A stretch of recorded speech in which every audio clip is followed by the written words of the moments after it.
हर इंसान का सपना होता है कि वह स्वतंत्र रहे, चाहे वो निर्णय लेने की स्वतंत्रता हो, घूमने फिरने की, या अपनी जिंदगी को अपने तरीके से जीने की। मैं भी ऐसी ही थी, एक आजाद परिंदा जिसे किसी सीमा में रहना पसंद नहीं था। लेकिन जब बीमारी ने दस्तक दी, तो मेरी व्यक्तिगत स्वतंत्रता धीरे धीरे मुझसे छिनती चली गई। कुछ साल पहले मुझे एक गंभीर बीमारी हो गई।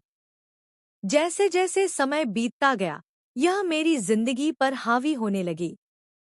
गर्मी, शोर, ठंडी हवा, जरा सी भागदौड़, सब कुछ मेरे लिए खतरा बन गया। अब मैं ना सुबह की सैर कर सकती थी, ना ही दोस्तों के साथ बिना सोच विचार किए कहीं जा सकती थी। मेरी आजादी जैसे पिंजरे में बंद हो गई थी।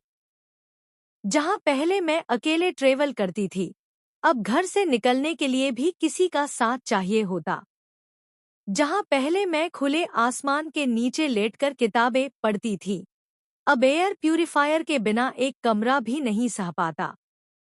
सबसे ज्यादा तकलीफ तब होती थी जब दोस्त किसी ट्रेक पर जाते और मुझे घर पर ही रुकना पड़ता। मेरी जिंदगी एक नियमों का जाल बन चुकी थी। यह मत खाओ, वहां मत जाओ, इतना मत चलो, जल्दी सो। बीमारी ने सिर्फ मेरा शरीर नहीं बदला, उसने मेरी सोच, मेरी पहचान, मेरा आत्मविश्वास तक छीन लिया। पहले जो मैं खुद को स्वतंत्र, आत्मनिर्भर और साहसी मानती थी, अब वही खुद को असहाय, सीमित और निर्भर महसूस करने लगी हूँ। जब मुझे कोई कहता है कि मैं ठीक नहीं होना चाहती तो मेरे हृदय के टुकड़े हो जाते हैं। पर इसी दौर में मैंने एक नई सच्चाई भी सीखी। स्वतंत्रता सिर्फ बाहर की नहीं होती, वह भीतर की भी होती है। मैंने योग और ध्यान की मदद से अपने मन को शांत करना सीखा। अब मेरी स्वतंत्रता किसी जंगल में घूमने या ऊंचाई से कूदने में नहीं थी, बल्कि उस विचार में थी कि मैं जैसी हूँ, वैसी भी काफी हूँ।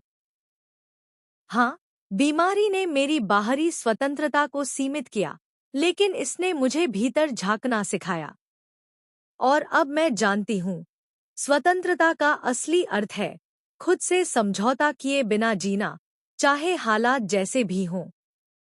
यह सब मेरे साथ बीत रहा है तो मैंने सोचा क्यों ना आप सबको भी अपने हृदय की बात बताऊं।